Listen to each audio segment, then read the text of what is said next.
Assalamualaikum warahmatullahi wabarakatuh. Waalaikumsalam warahmatullahi wabarakatuh. Alhamdulillah, alhamdulillahilladzi arsala rasulahu bil huda wa dinil haq liyudhhirahu 'ala dini kullihi wa kafaa billahi shahida. Asyhadu an la ilaha illallah wahdahu la syarika lah wa asyhadu anna sayyidana Muhammadan 'abduhu wa rasuluh. Allahumma shalli wa sallim ala sayyidina Muhammadin wa ala alihi wa ashabihi ajma'in, amma ba'd. Qala Allah Ta'ala fi kitabihil karim, a'udzu billahi minasy syaithanir rajim. Bismillahirrahmanirrahim. Yarfa'illahu alladhina amanu minkum walladzina utul ilma darajat. Sadaqallahul 'azim. Hadratul mukarram, para asatidz, para guru, para hujjaj, para bapak-bapak haji, para orang tua kami, para jamaah, juga para pengurus Masjid Jami Nurul Hidayah, serta para orang tua yang kami muliakan, para guru. Syukur alhamdulillah dan nikmatillah, pada malam Jumat ini sebagaimana rutinitas daripada kegiatan taklim kita pada malam Jumat di Masjid Jami Nurul Hidayah, yaitu kajian tentang fikih ubudiyah, belajar untuk sama-sama mengisi waktu daripada sisa hidup kita. Mudah-mudahan tentunya kumpul dan kumpulnya kita di tempat yang mulia ini membawa keberkahan dari Allah Subhanahu wa Ta'ala. Para bapak, para jamaah Masjid Jami Nurul Hidayah yang saya hormati, sebelum kita memulai materi kita pada malam hari ini, mari sama-sama kita buka dengan umur kitab Suratul Fatihah. Yang pertama tentunya sebagai pembuka daripada materi kita pada malam hari ini. Terus kita niatkan pula buat diri kita, keluarga kita, saudara-saudara kita, guru-guru kita. Mudah-mudahan kita semua yang dalam keadaan sehat, Allah jaga kesehatan kita, Allah panjangkan usia kita, serta Allah berikan kebahagiaan dan keselamatan dunia dan akhirat, amin. Yang kedua juga kita niatkan buat saudara-saudara kita, keluarga kita, guru-guru kita yang mungkin saat ini ada yang sedang sakit, baik yang ada di rumah maupun yang sedang di rumah sakit. Mudah-mudahan Allah angkat segala macam penyakitnya dan dapat sehat sebagaimana mestinya, dapat beribadah dengan baik kepada Allah Subhanahu wa Ta'ala. Dan yang terakhir kita niatkan buat para orang tua kita, ya, para almarhum dan almarhumah, guru-guru kita, kakek nenek kita, mudah-mudahan pula Allah ampuni segala salah dan dosanya, Allah terima amal soleh dan solehahnya, serta Allah jadikan kuburnya raudhah min riyadil jannah.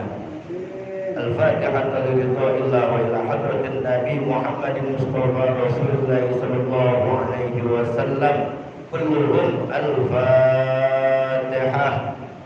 A'udzu billahi minasy syaithanir rajim. Bismillahirrahmanirrahim. Alhamdulillahi rabbil alamin. Ar-Rahmanir Rahim. Maliki yaumiddin. Iyyaka na'budu wa iyyaka nasta'in. Ihdinas siratal mustaqim. Siratal ladzina an'amta 'alaihim غير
Allah bi husnil khatimah ya Rabbi bil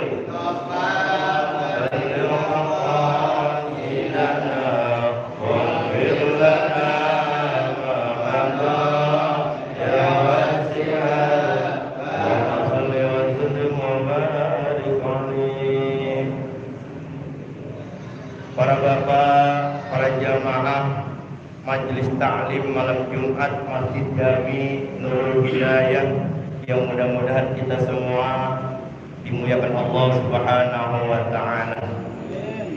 Baiklah, kita melanjutkan materi kita beberapa minggu yang lalu tentang syarat-syarat sahnya sholat. Sekarang kita lanjut kepada syurutur ruku. Jadi kita masuk kepada syarat-syarat tentang ruku. Syurutur ruku antanala rohatahu rokbatain. Bermula segala syarat sah ruku hendaknya menemukan kedua telapak tangan pada kedua telapak lutut. Jadi ketika kita ruku, Pak, ini harus dipraktekin ya Pak ya. Harus praktekin. Jadi ketika kita ruku, Pak, ini anggap aja madhep kiblat kita ya. Ini tangan, Pak, posisinya harus di lutut. Jangan di apa namanya? Di betis atau di paha. Ya. Ini bagi kita yang normal, yang punya tangan dua. Jadi ada aturan-aturan syarat sahnya ruku. Ketika kita sholat, jadi tangan kita ini harus megang lutut kita, Pak. Nah, seperti ini. Badan harus lurus. Jadi kepala ini jangan sampai dangak atau dada ngebusuk. Maka ini tidak sempurna rukunya. Harus lurus. Terkecuali bagi kita yang memang tubuhnya ada masalah. Misalkan nih, pernah kecelakaan, ya, tulangnya nyingsal, ya, tulangnya nyingsal, atau mungkin orang tua kita yang sudah sepuh, ya, yang memang dipaksain Pak, kalau dipaksain dipaksain dan, nah itu diantaranya. Jadi sholatnya harus lurus, lutut di tangan, ini kepala dengan bokong harus lurus, seperti papan. Cuman kalau papan itu lurus papan, ya. Seluruh-seluruhnya kita ikut papan, harus sejajar antara kepala dengan punggung belakang. Baik, kita lanjut lagi Pak. Jadi syurutur ruku, bermula syarat sahnya ruku. Tadi yang pertama adalah hendaknya menemukan kedua telapak tangan, ya, telapak tangan dan kedua telapak lutut atau kaki. Allah yarfa'a lahu wa yahfidu fajruhu wa yuqaddimu sadruhu. Hendaknya tiada mengangkat kepalanya dan merendahkan. Ini kalau di sini bahasanya jelas Pak, pantat ini bokong. Dan tidak memajukan dadanya, membusukkan. Tadi yang saya bilang, ketika kita ruku, ini kepala nggak boleh dangak Pak, nggak boleh apa? Nggak boleh dangak. Terus kita punya dada nggak boleh dibusungin Pak, karena nanti posisi rukunya tidak lurus akibat kepalanya kita naikkan. Nah ini harus, kepala ini harus tunduk, ya, sejajar dengan dada dan punggung. Kira-kira demikian para bapak. Jadi ada beberapa syarat-syarat ketika kita mau ruku. Selanjutnya, surutus sujud. Syarat-syarat bermula syarat sahnya sujud. Ini kita lanjut ke sujud Pak ya. Ayyakuna ala sab'ati a'dha. Bermula syarat sah sujud hendaknya adalah ia atas 7 anggota. Nanti diperjelas. Ayyakunal jabhatu maksufah. Hendaknya adalah dahi. Ini Pak, dahi ini bagian apa namanya? Jidat Pak ya? Iya. Hendaknya dahi adalah itu dengan terbuka. Jadi jangan sampai ketika kita sujud ada rambut yang menghalangi jidat kita atau dahi kita Pak. Karena ini akan mengurangi daripada kesempurnaan sholat kita. Yang aman mau botak ini, ya. Yang aman botak tempatnya, aman dah tuh. Iya. Makanya Maha Suci Allah menciptakan alis. Ini alis kagak ada panjang-panjangnya Pak. Coba kita bisa bayangin nih. Kalau alis panjangnya kayak rambut kita, atau bulu mata bisa gembul kayak rambut. Ntar kalau Bang Jamal dipanggil, Bang Jamal, ya, betul. Makanya itu depan apa bulu mata. Jadi ini sudah menjadi tanda-tanda kebesaran Allah bagi mereka yang berpikir. Inna fi dzalika laayatil liqaumin yatafakkarun. Sesungguhnya ada tanda-tanda kebesaran Allah bagi mereka yang mau berpikir. Nah, kita ini sebagai hamba Allah, manusia punya akal, tentunya kita bisa mengambil hikmah. Kenapa Allah ciptakan ini dahi atau jidat?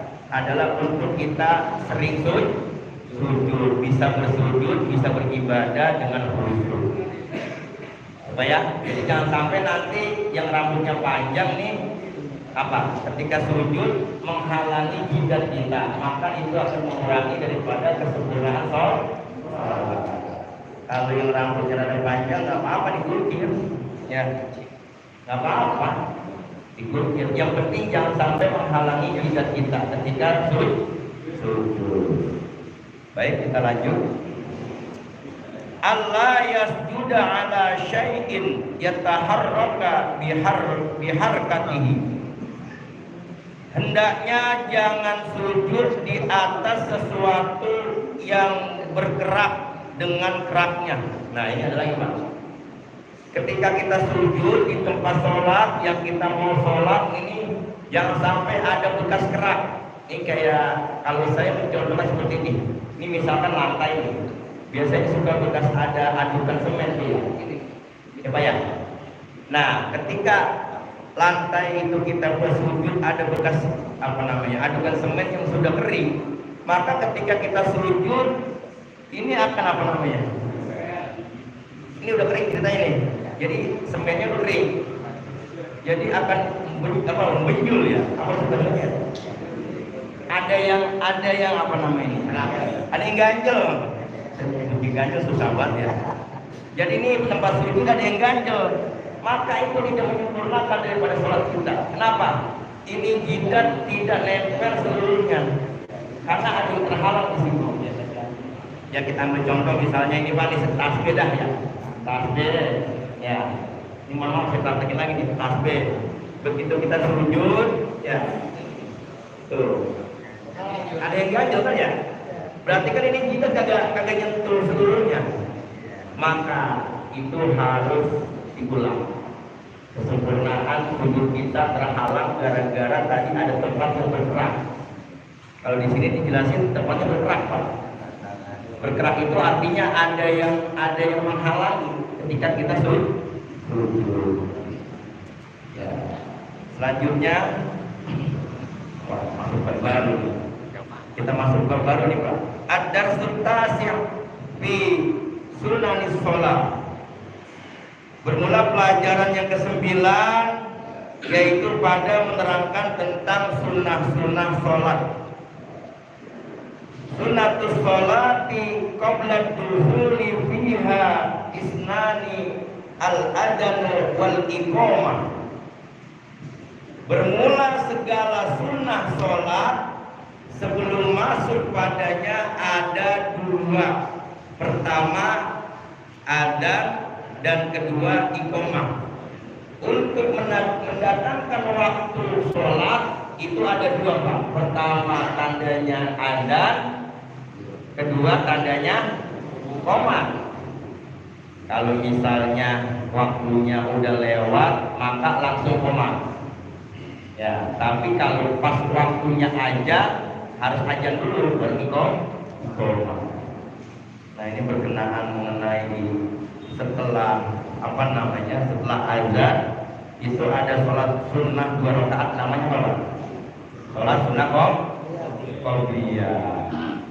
Ketika qobliyah ini kita punya jam udah diatur oleh MUI sesuai dengan aturan wilayahnya masing-masing. Maka ketika habis sholat qobliyah belum masuk waktu iqomah, ya bisa zikir, bisa sholawat, manfaatin Pak. Ya, jangan buru-buru mau kemana sih? Ya, makanya kadang-kadang ini bisa mengganggu kerusuhan orang yang lagi zikir, yang lagi sholat. Memang ada aturannya Pak. Memang ada aturannya. Jadi setelah adzan, ya ini di luar urgen ya, artinya di luar acara-acara yang memang membutuhkan waktu cepat. Ya, habis adzan kita sholat sunnah 2 rakaat, namanya sholat sunnah qobliyah. Nah, habis sholat sunnah qobliyah, kita lihat kadang-kadang ada nih jamaah kita masih ada yang wudhu, ada yang baru nyampe, ya sambil nunggu jamaah kita yang mau sholat jamaah, silakan tuh yang sudah sholat qobliyah, misalkan dia zikir, ya subhanallah, alhamdulillah, la ilaha illallah, wallahu akbar, subhanallah, terus Pak. Yang mau selawatan silakan. Jadi jangan buru-buru. Sekarang itu udah diatur semuanya. Ya. Supaya apa? Supaya semuanya itu tertib. Ya, semuanya tertib. Makanya kemarin ada beberapa teman kita udah sepakat. Ini guru, kalau misalkan nanti habis ajar, tahu-tahu langsung komat, udah yang buru-buru mah sholatnya di atas aja katanya bos. Saya kaget. Ya ini sekedar mengetahui aja ya. Jadi kita harus tahu aturannya ya. Orang bisa karena biasa Pak. Karena kita belum biasa ini, intinya kita belum biasa. Nanti kalau udah terbiasa enak Pak, nikmat rasanya. Rasanya nih nikmat. Kecuali nih Pak, misalnya nih kita mau sholat zuhur ya. Jenazah udah nunggu nih, kita sholat jenazah, boleh nggak mesti pakai, karena beda ini masalahnya ya. Karena kalau nunggu ini jenazah ntar bisa bangun kelamaan. Jadi habis sholat zuhur, misalkan mau sholat jenazah boleh dilangsungkan, karena situasinya tidak memungkinkan. Kayak kemarin kita maulid Pak ya, maulid ya Pak ya, zuhur aja, nggak pakai sholat mobil lagi dah, langsung apa kenapa? Situasinya harus dipahami situasi.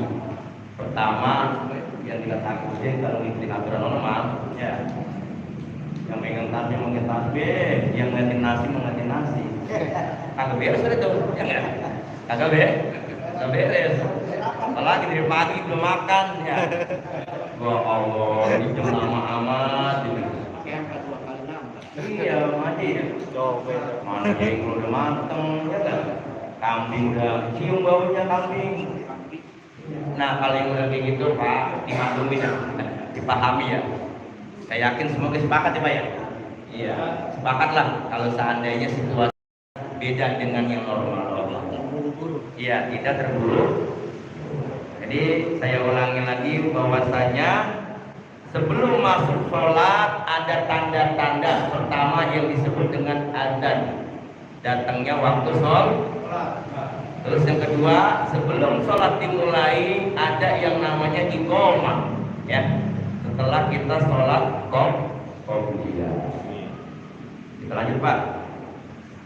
Yusannu liman sami'al udzan ayyaqula mithla ma yaqulu al muadzinu illa idza qala al muadzin.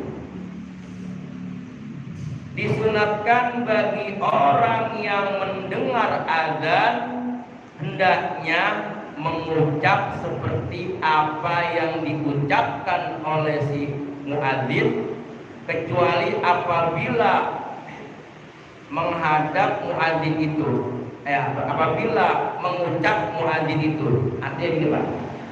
Jadi kalau ada suara azan nih, ada tempat dan situasi yang tidak boleh kita ikutin atau kita sambut. Misalnya nih, mama lagi dengar azan, posisi lagi di WC nih. Hayya 'alas shalah, yang dijawab udah diam aja. Kalau lagi ngedem, lagi di WC, hayya 'alas shalah. Ada jauh di WC.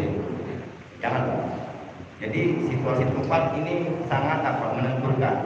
Kecuali misalnya di pinggir jalan, apalagi di dalam masjid, Pak. Ketika ada yang ada, maka kita menjawab. Misalnya Allahu Akbar, maka kita jawab Allahu Akbar.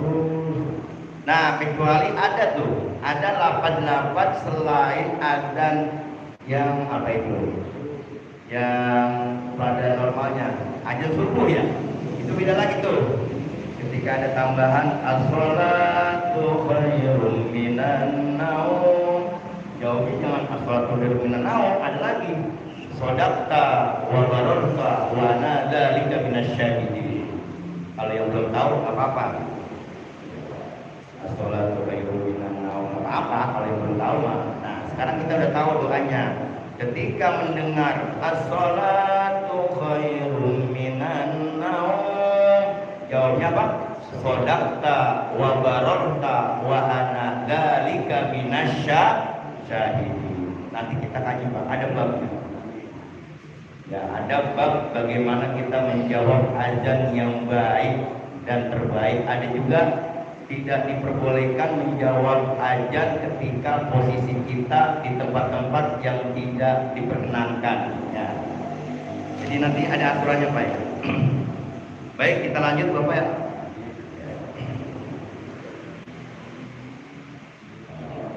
Qala al-muadzin, mengucapkan seorang muadzan yaitu hayya 'alas shalah.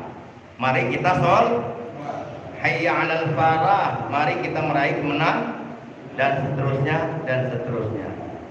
Nah, ini ada kalimat-kalimat tambahan. Ya, ada beberapa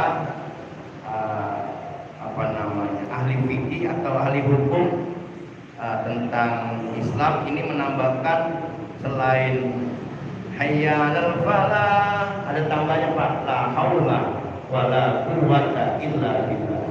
Jadi ada tambahannya.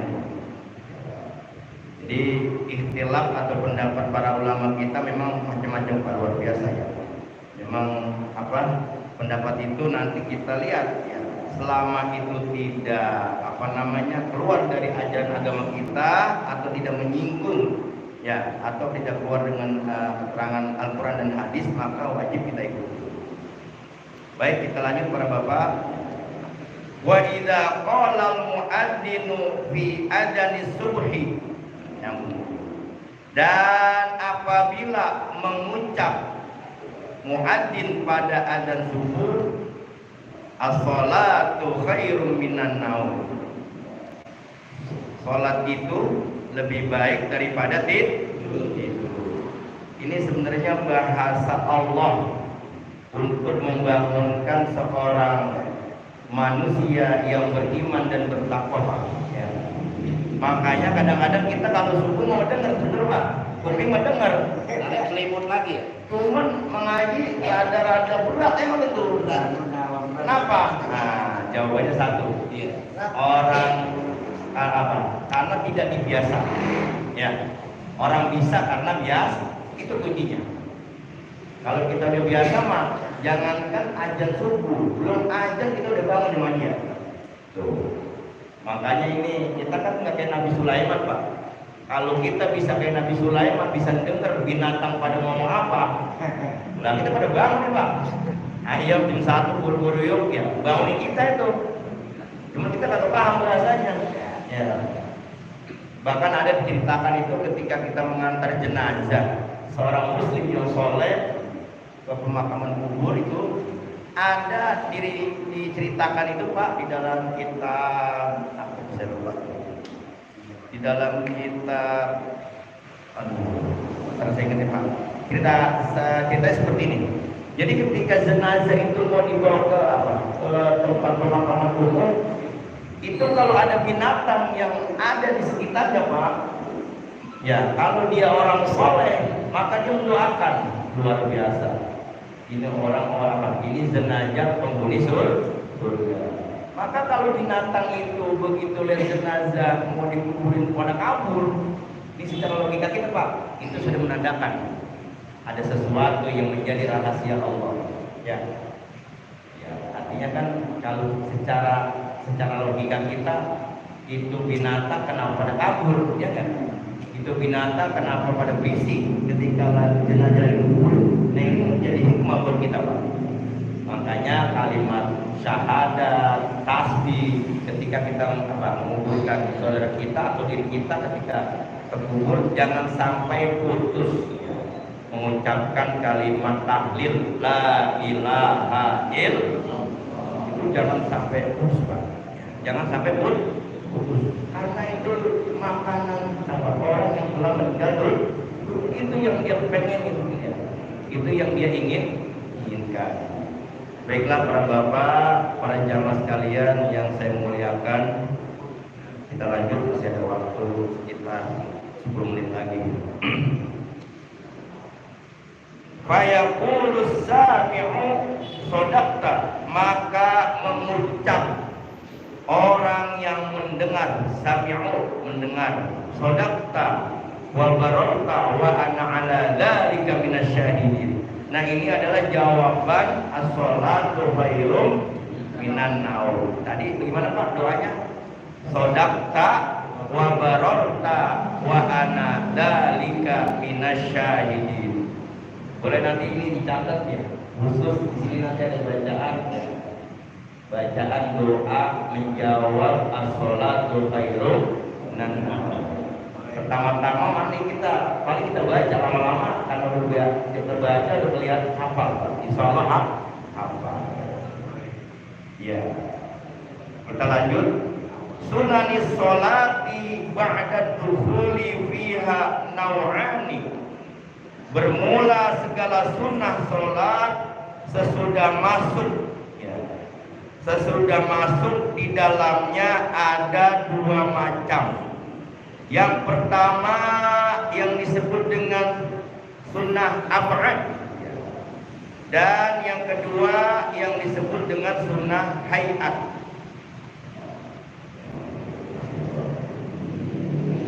Ab'adus sholati hiya, bermula segala sunnah ab'ad sholat, yaitu julusul awal, duduk tahiyat yang pertama Pak. Ini sunnah ab'ad. Jadi bacaan doanya itu cuma sampai Allahumma sholli ala sayyidina Muhammad wa ala ali sayyidina Muhammad. Itu untuk sunnah ab'ad pertama ketika kita tahiyat. Ya, tahiyat awal atau tahiyat pula pertama. Nah, ada lagi watasyahhudu fihi, membaca tasyahud padanya. Jadi asyhadu alla itu ya. Ketika asyhadu alla, maka kalau kita NU atau mazhab Syafi'i atau kita berkiblat kepada guru kita ya, al-maghfurlah al-mujahid fi sabilillah Bapak Kiai Haji Nur Ali, maka ketika baca tasawuf asyhadu alla ilaha illallah, tangan kita nunjuk Pak. Ya, tangan kita nunjuk ketika tahiyat pertama sunnah ab'ad. Ya. Nanti ada macam-macam Pak. Ya, kita yang lurus nih ya, kebanyakan yang lurus.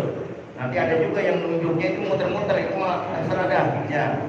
Masing-masing apa namanya? Masing-masing mazhabnya, masing-masing dia punya keterangan. Karena itu macam-macam pendapat sah-sah saja Pak. Selama kiblatnya sama, Tuhannya sama, nabinya sama. Kecuali beda nabi nih, beda Tuhan, nggak repot. Walaupun nunjuknya lurus.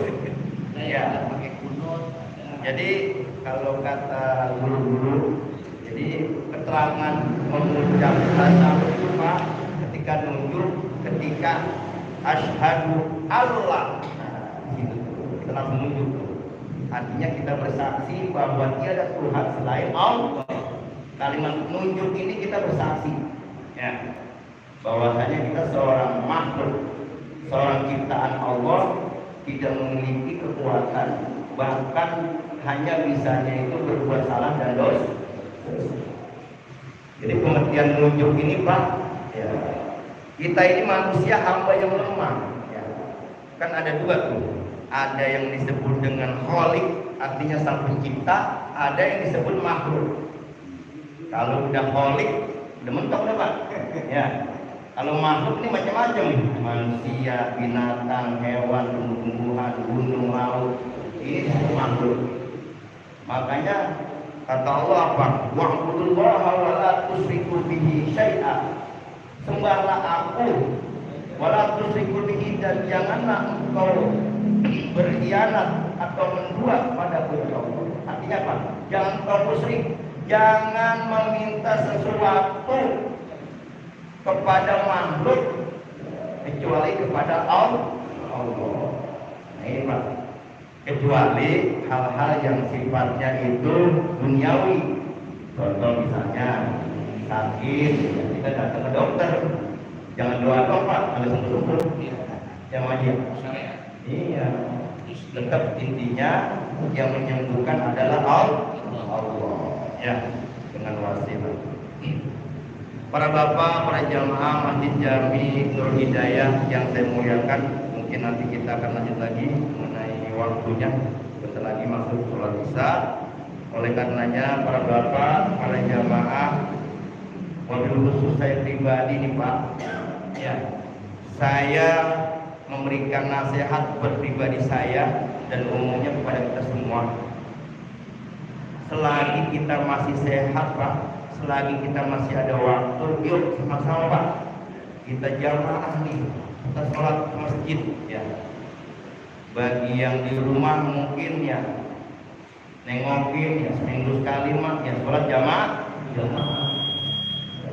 Mudah-mudahan ya kita semua selalu diberikan kesehatan, panjang umur, dan diberikan kebahagiaan dan keselamatan dunia dan akhirat. Baiklah, kita tutup dengan pembacaan